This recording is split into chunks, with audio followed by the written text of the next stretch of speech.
Auto Shankar. இவரது இயற்பெயர் கௌரி சங்கர். இவர் வேலூரில் பிறந்தவர்.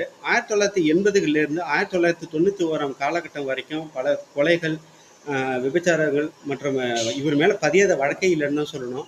அப்படிப்பட்ட சூழ்நிலை 1991 நீதிமன்றம் இவருக்கும் இவரது கூட்டாளிகளான எல்டின் மற்றும் சிவாஜிக்கு மரண தண்டனை விதிக்கப்படுது. 1995 சேலம் மத்திய சிறையில் இவங்களுக்கு தூக்கு தண்டனை நிறைவேற்றப்படுது. இவர் ஜெயிலில் இருக்கும்போது தன் கைப்பட எழுதிய சுயசரிதை இவரது மனைவி மூலமாக நக்கீரன் பத்திரிகைக்கு வருது. அந்த பத்திரிகையில் பிரசுரம் பண்ணுறதுக்காக இவர் முயற்சி பண்ணுறாரு நக்கீரன் கோபால்.